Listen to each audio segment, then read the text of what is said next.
Estou lendo o livro Cruz de Jesus e o Sofrimento no Mundo. A página é a 114.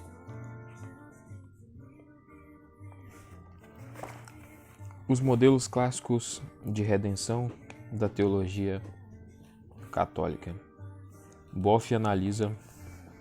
Boff é o nome do cara. Que é o Leonardo Boff, né? Analisa as principais representações da redenção na tradição teológica católica com o intuito de submetê-las a uma operação de desconstrução, mediante a qual faz emergir quer a temporalidade e a eventual caducidade das categorias ou das imagens usadas, quer o valor permanente do significado de cada representação singular.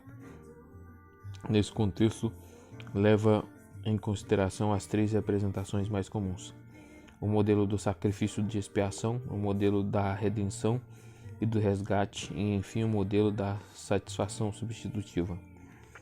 Ao apresentar o substrato dessas três construções teológicas, o autor faz duas considerações de fundo. Em primeiro lugar, todos os três modelos têm como denominador comum a experiência do pecado, pois, com efeito, cada representação da redenção corresponderia a uma das três dimensões dele. A imagem da satisfação se referiria à concepção do pecado como ofensa a Deus e do sacrifício expiatório estaria em relação com o pecado entendido como ofensa a si mesmo. E, enfim, a da redenção e do resgate corresponderia à concepção do pecado como ruptura das relações homem-Deus. Todas as três construções teológicas, além disso, teriam como ponto de partida a consciência da fragilidade humana diante do pecado. Nesse contexto, compreende-se a necessidade da redenção operada por Jesus. Só ele, com efeito, poderia redimir o homem da sua condição de pecado e da sua incapacidade de sair fora dela sozinho. O homem sozinho jamais seria capaz de restabelecer a justiça divina ofendida e violada. O autor observa que, segundo esses modelos, a redenção que nos foi obtida por Jesus fica reduzida a uma coordenada matematicamente definível de sua vida, a paixão e a morte da cruz. Essa teologia afirmará, de resto, que foi Deus Pai quem quis a morte de Jesus na cruz, pois só através da morte expiatória, satisfatória e redentora de seu Filho o pecado seria expiado e, por conseguinte, se restabeleceria a justiça divina ultrajada. Nesta linguagem teológica, transpareceria também a hegemonia de um raciocínio excessivamente jurídico e formal quanto ao pecado e quanto à justiça, entendidos como relações opostas e possíveis entre homem e Deus. As críticas de Boff a essas três representações teológicas são de caráter conteudístico e sociocultural. No referente ao seu conteúdo, essas representações apresentam duas grandes lacunas: a redução do alcance salvífico de Jesus a um ponto matemático e uma ausência de qualquer referência à ressurreição. Com efeito, esses modelos explicativos não levariam em conta a globalidade da vida de Jesus e, concentrando toda a sua atenção na paixão e na morte, ignorariam que ele nasceu em uma situação histórica concreta em que, como pregador itinerante, anunciou uma mensagem nova por ele mesmo chamada de Reino de Deus. Tal concepção da morte de Jesus, de resto, ignora sobretudo que essa morte foi historicamente o resultado de um conflito instaurado contra ele como reação ao seu projeto de vida e à sua prática consequente. Ela foi, em substância, consequência da vida de Jesus e não a expressão de uma decisão metafísica, definida de antemão e tomadas sem o concurso das responsabilidades e das decisões humanas. Além disso, quanto à ausência da ressurreição, diz ele que esta parece ser de toda supérflua e que a redenção surge como um episódio ligado exclusivamente à morte de Jesus. Nota-se em toda essa soteriologia uma ausência completa da ressurreição. Para ela, Cristo nem precisaria ter ressuscitado. Bastaria ter sofrido, derramado seu sangue e morrido na cruz para ter realizado sua obra redentora. Não podemos ocultar as limitações onerosas deste modo de interpretar o significado salvífico de Jesus Cristo. A outra crítica que Boff faz a esses modelos soteriológicos é mais de caráter sociocultural, apesar de incidir fortemente sobre o seu próprio conteúdo. Ora, a seu ver, os termos empregados nessas formulações, como expiação, reparação, satisfação, resgate, mérito, não pertencem mais ao universo semântico da cultura atual e, portanto, ao invés de ajudarem para a verdadeira compreensão das realidades que pretendem exprimir, as ocultam, manifestando assim a sua natural incapacidade de comunicar o significado daquilo com que se relacionam. Segundo Boff, hoje se é sensível, sobretudo, à dimensão histórica da existência e da realidade em geral. Infelizmente, nessas três representações examinadas, o elemento histórico e, portanto, processual da vida de Jesus e até de sua morte é suprimido. Como transparece aqui, predomina um pensar jurídico e formal sobre o pecado, a injustiça e o relacionamento entre Deus e o homem. Os termos expiação, reparação, satisfação, resgate, mérito, antes encobrem do que comunicam a alviçadeira novidade da libertação de Jesus Cristo. O elemento histórico da vida de Jesus é violentamente suprimido. O autor formula ainda outras perguntas sobre a interpretação desses modelos soteriológicos. Pode, porventura, Deus encontrar alegria e experimentar satisfação na morte violenta e vergonhosa do próprio Filho? Pode-se conciliar, portanto, a ideia da substituição vicária com a da liberdade humana? Deus Pai de misericórdia teria prazer com a morte do inocente como resgate pelo pecado do culpado? Lembrando que essas representações teológicas estão sempre a serviço de algo que as transcende, ou seja, do significado salvífico da morte de Jesus.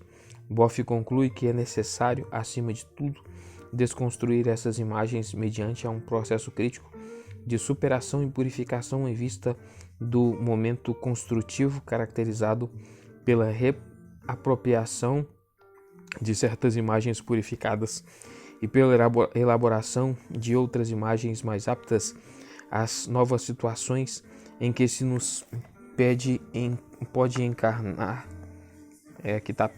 nos pede encarnar a experiência de fé. Todas as imagens são imagens pelas quais tentamos captar a riqueza salvífica que sempre transcende as imagens. Não podemos nos fixar em nenhuma delas. Devemos percorrê-las, desconstruindo-as, largando-as, assumindo-as, purificadas, elaborando outras conforme é dado, articulá-las no horizonte de uma experiência da fé encarnada numa situação concreta. Sobrino, por sua vez, comentando a teoria da satisfação vicária, formulada por Santo Anselmo, que foi para a Idade Média e até há pouco tempo a interpretação clássica do significado salvífico da morte de Jesus, a considera, além de a história muito pretensiosa, sabe demais para poder captar o significado típico e singular da cruz histórica de Jesus. Segundo o autor, ela é a história, sobretudo, porque insere a morte de Jesus no quadro de um esquema teológico conhecido de antemão, mas também porque o vínculo profundo entre cruz e salvação é estabelecido a partir de fora, ou seja, a partir do abstrato desígnio de Deus mediante a categoria da dignidade ofendida e não já a partir do próprio coração de um mundo dominado pelo pecado histórico que declara a morte a Jesus. Considera-se a morte de Jesus isolada da sua vida, como se o Pai houvesse escolhido a relação intrínseca que existe entre anúncio da libertação, denúncia da opressão e morte histórica. Essa teoria, como tantas outras, sabe demais para compreender o típico e irrepetível da cruz histórica de Jesus. Nesse sentido, e por ser a explicação mais comumente usada em teologia e na pastoral tradicional, pode servir de exemplo de como se passa por alto o mais profundo da cruz. 1.3 A cruz como consequência do pecado do mundo. Boff lembra que no curso de sua vida pública, Jesus se apresentou como profeta do reino de Deus, como aquele que anunciava a proximidade de Deus, como desmascaramento daquela ordem estabelecida por poucos, da qual era excluída a maioria dos habitantes da Palestina. Jesus, com efeito, não temeu denunciar tudo aquilo que contradizia o desígnio de seu Pai, convidando todos à conversão, sinal da presença em ato do reino de Deus. Por esta razão, assumiu uma atitude desafiadora em face dos responsáveis pela injustiça e, portanto, dos verdadeiros criadores de uma situação de cruz para a maioria das pessoas. A prática do Jesus histórico, aliás, revela uma sua opção preferencial pelos pobres e os marginalizados, mais preciosamente por aquelas pessoas que eram vítimas de estruturas injustas e discriminadoras. De fato, o anúncio do reino de Deus foi por ele proclamado como boa nova aos pobres e aos oprimidos de todo gênero. Neste contexto bem preciso, a morte na cruz aparece como a consequência do seu projeto de desmascaramento de uma estrutura socioeconômica, cultural e religiosa que criava cruzes e as punha sobre os ombros da maioria das pessoas. Por ter denunciado esse crime iníquo, Jesus é submetido a um duplo julgamento e, por conseguinte, condenado à morte de cruz. Esta morte é definida pelo autor como um verdadeiro e próprio assassinato judiciário. O profeta e o justo, como Jesus, que morre pela justiça e pela verdade, denuncia o mal deste mundo e põe em xeque os sistemas fechados que pretendem monopolizar a verdade e o bem.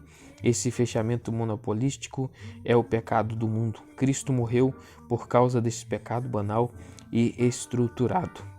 Tendo isto em conta, a morte de Jesus é vista também como uma denúncia do fato que seres humanos possam criar cruzes para seus semelhantes.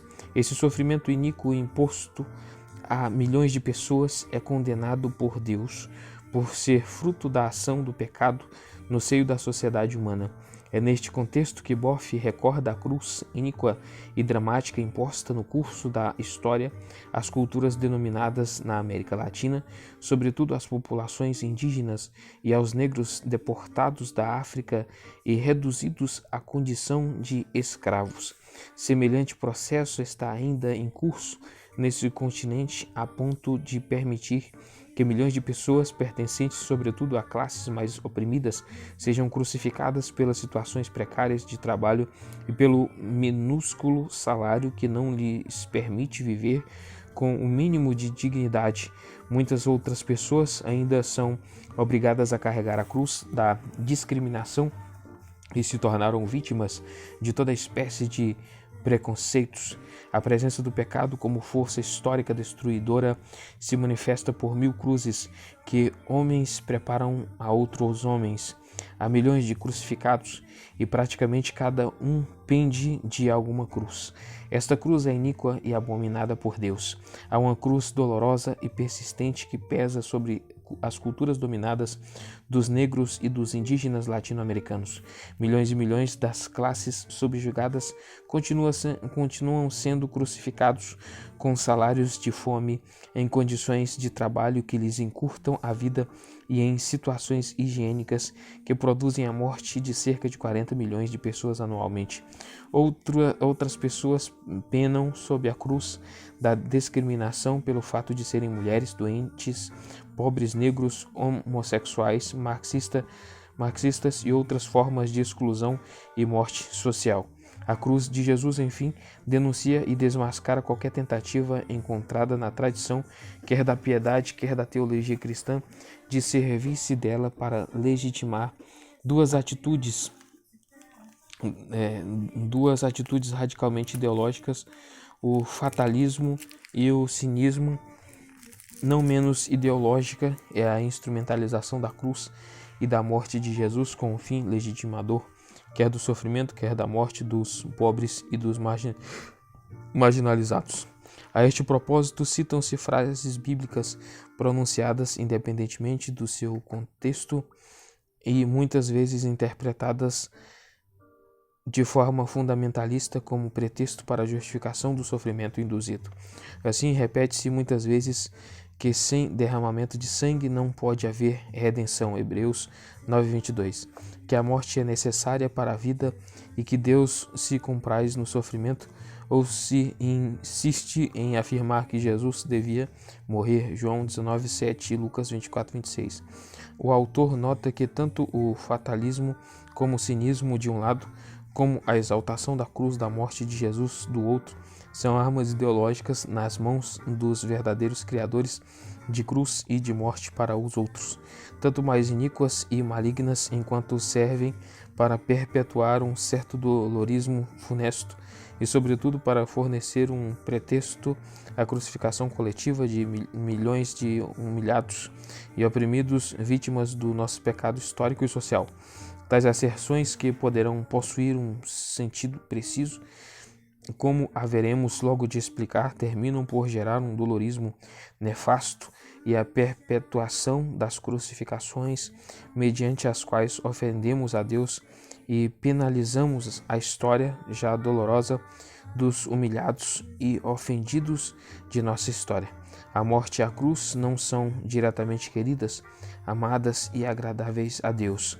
Pelo contrário de si mesmas, representam uma negação de seu projeto de vida e de exaltação do sentido da criação. Por um lado, a interpretação da morte de Jesus como um crime foi a mais antiga leitura feita pelos apóstolos, segundo o testemunho dos primeiros sermões de Pedro em Jerusalém, contidos nos Atos dos Apóstolos, Atos 2:23 e 3:15, além de estar também em perfeita consonância com os cantos do servo sofredor de Deutero Isaías. O servo é escolhido por Deus com a missão específica de instaurar o direito e a justiça, Isaías 49:8, e por isso se torna vítima dos seus perseguidores, é considerado objeto de desprezo e contato entre os malfeitores, Isaías 53, do 3 ao 12. 2. A cruz como cumprimento da existência sacrificial de Jesus. Sobrino recorda que, dada a experiência tanto da condição humana como da história, o amor se realiza e se verifica, sem dúvida, através do sofrimento. A consciência disso faz agora parte da sabedoria histórica acumulada. Poder-se-á sempre perguntar pelo porquê desse fato, mas não se poderá jamais negar-lhe a evidência. Além disso, isso fez com que, ao longo da história da piedade da teologia católica, a salvação fosse associada com o derramamento de sangue e, portanto, com o sacrifício. Essa relação, às vezes, chegou mesmo a assumir conotações expressivas bastante cruéis, como, por exemplo, na fórmula: sem derramamento de sangue não pode haver salvação. A seu ver, o motivo da base de tal vínculo seria encontrada precisamente no fato que, como a salvação pressupõe sempre a recomposição de uma realidade fragmentada, por conseguinte, o sofrimento simbolizado pelo sangue exprime com eficácia o caráter oneroso de toda reconciliação histórica. Quanto a isso, o Sobrino chama a atenção para o risco íncito no passar do âmbito histórico ao ontológico, transferindo as convicções derivadas na experiência histórica para o âmbito das afirmações de princípio. Em outras palavras, não se deve identificar amor com sacrifício, reduzindo-os à unidade do mesmo conceito, nem por conseguinte se deve afirmar que Deus se agradou ou que lhe tenha exigido o sacrifício do seu filho na cruz. O sofrimento, enquanto acompanhante historicamente necessário do amor, pertence à sua plenitude histórica e Deus se compraz nessa plenitude do amor.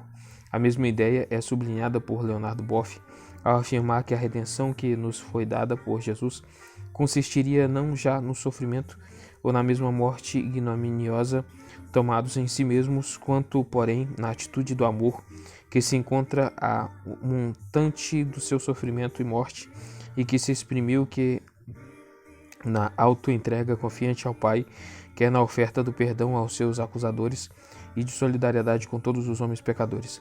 O que é redentor em Jesus não é propriamente nem a cruz, nem o sangue, nem a morte tomados em si mesmos, mas é sua atitude de amor, de entrega e de perdão. Enfim, para Leonardo Boff, a morte de Jesus é verdadeiro sacrifício porque ele fez de sua vida uma autêntica existência sacrificial. Neste sentido, a morte não constitui outra coisa senão a confirmação da orientação fundamental por ele mesmo dada à vida como pró-existência, serviço, Lucas 22, 27, e amor até o fim, João 13:1.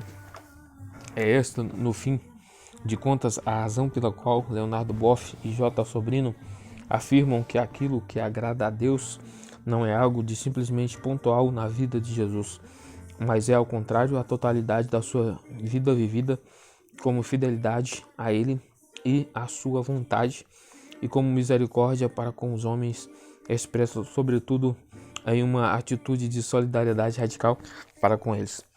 O que seja realmente redenção e libertação por Jesus Cristo, devemos buscar não em modelos abstratos e formais que retalham a unidade da vida de Jesus Cristo, mas na reconciliação do caminho concreto palmilhado por Jesus de Nazaré, em sua vida, em sua atuação, em suas exigências no concílio que provocou, em sua morte e ressurreição. Redenção é fundamentalmente uma praxis e um processo histórico que se verifica, se faz verdadeiro no embate de uma situação.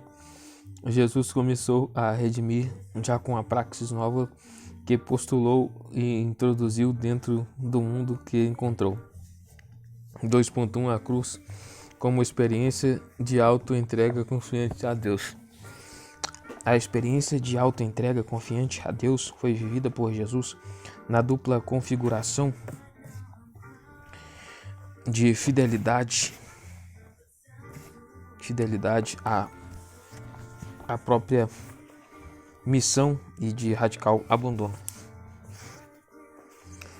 Diante da sua concreta situação, não restava a Jesus outro caminho senão aceitar a perseguição, as torturas e a morte. Ele, com efeito, não podia agir de outro modo se quisesse permanecer fiel, antes de tudo a Deus, seu Pai, mas também a si mesmo e aos homens destinatários de sua mensagem de esperança, afirma com efeito Leonardo Boff. Há momentos, e Jesus viveu tal momento, em que somente o martírio e a sacrificação da própria vida fazem justiça à vida e mantêm a fidelidade à causa de Deus. Quanto a Deus, jamais quis a morte do seu único filho. O que Deus apreciava em Jesus era, acima de tudo, a sua fidelidade, que, levada às extremas consequências naquele determinado contexto de não conversão e de recusa, o teria inevitavelmente levado à morte. Deus não quis diretamente a morte de Jesus, porque ele é um Deus vivo e o seu desígnio é vida e amor. Mas Deus quis a fidelidade de Jesus. Essa fidelidade, amar até os extremos, João 13:1, pode levá-lo à morte de cruz. Então Deus quer indiretamente a morte, implícita na fidelidade radical, fidelidade que dignifica a pessoa, mostra-lhe a coerência, revela-lhe a fé e a certeza e inarredável de sua verdade e da justeza de sua causa, a causa de Deus. Pensando na dramática experiência de abandono vivida por Jesus, moribundo na cruz, C. Mesters a descreve assim: sentir-se abandonado pelo Pai na hora mesma de morrer em obediência a Ele, isso é o mistério maior da cruz de Cristo.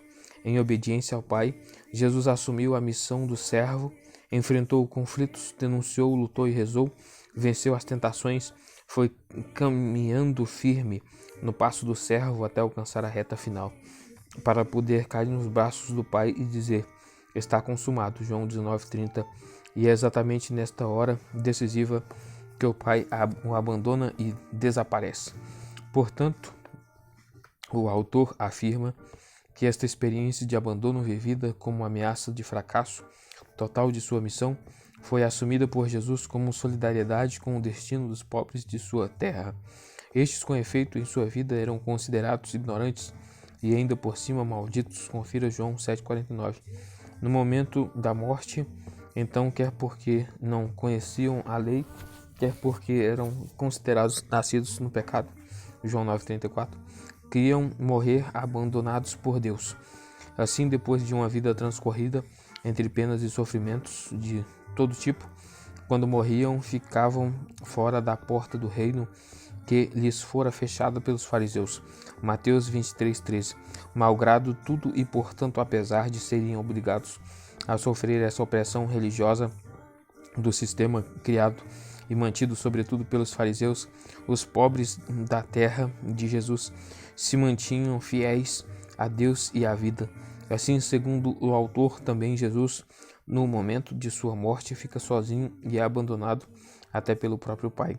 Todavia, embora se sentisse abandonado por Deus, aproveita a ocasião para levar o termo à atitude de autoentrega confiante a Deus. Jesus continua fiel, não desespera e diz: Pai, em tuas mãos entrego o meu espírito, Lucas 23:46. Apesar de abandonado, continua acreditando que o Pai está com ele, pois ele conhece o Pai, Mateus 11:27, João 8:14, 10:15. Apesar de não ver o Pai, Jesus possui o dom do Pai, que é vida, João 5:26. Ele sabe que dentro desta sua vida crucificada, o Pai luta junto com ele contra a morte e resiste junto com ele contra as forças de morte que querem matá-lo. E nesta luta Jesus se entrega todo inteiro, sabendo que este é o caminho para poder conquistar a vida em abundância para todos. João 10, 17, 18. 2.2 A cruz como experiência de solidariedade. A solidariedade foi indubitavelmente uma das experiências que mais marcaram a existência histórica de Jesus, a tal ponto que a experiência do sofrimento e da morte escandalosa não foram senão um coroamento dessa solidariedade, por ele vivida como concreta encarnação de Deus no tecido histórico humano. Boff interpreta assim a cruz de Jesus também como o ponto culminante daquela tríplice experiência de solidariedade que o marcou: solidariedade com o ser humano e com a sua condição, solidariedade com os pecadores e com a sua solidão, enfim, solidariedade com todos os crucificados da história. 2.2.1 Solidariedade com o ser humano e com a sua condição. A morte, afirma Boff, pertence de modo natural à vida. A vida é estruturada de tal modo a hospedar em si mesma a morte. Por conseguinte, não se morre só no final da vida, como se a morte devesse identificar-se com o último momento dela. De fato, morre-se continuamente, a pessoa se consome dia por dia, de tal modo que este processo de morte segue o seu curso até quando não se acabar de morrer. Em nível existencial, este processo de morte se revela na finitude das potencialidades e no aspecto limitado das experiências primordiais do ser humano, como por exemplo, o viver, o sentir, o compreender e o amar. A angustiante experiência do limite é uma realidade continuamente presente na sua existência. é a angústia por autonomásia própria da condição humana.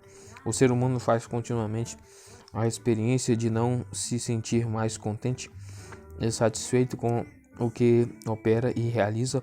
Para sua completa satisfação, sempre lhe falta algo. A experiência cotidiana é, ao contrário, a de interpretar qualquer fim alcançado como simples passagem para uma meta mais alta, gerando a sensação de uma espécie de distância entre os desejos humanos ilimitados e a sua realização, que é sempre finita. A existência humana, de resto, é experimentada como um mistério caracterizado na sua essência por uma inadequação dolorosa e por um forte desequilíbrio existencial.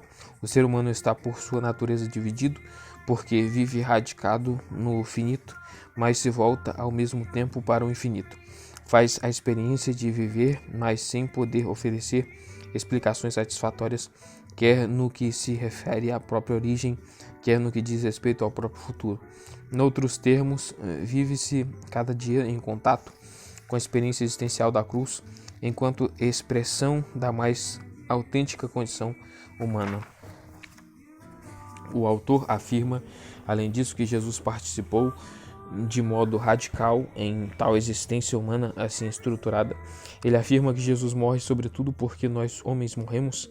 A seu ver, Jesus foi capaz de aceitar a morte, ou melhor, de assumi-la como solidariedade com a condição humana, porque já durante toda a sua existência e se havia distinguido pela sua fundamental atitude de aceitação da mortalidade da vida, servindo-se desta estrutura de provisoriedade incita na vida por se pôr a serviço de Deus e dos homens seus irmãos.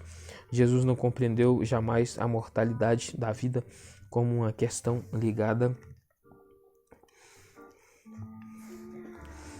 a uma espécie de fatalidade biológica. Nele, o fato de acolher a mortalidade da vida significou sempre uma oportunidade de abertura ao maior do que a morte, ao próprio Deus, experimentando como Pai de infinita ternura para com os homens e como sentido último e definitivo da história.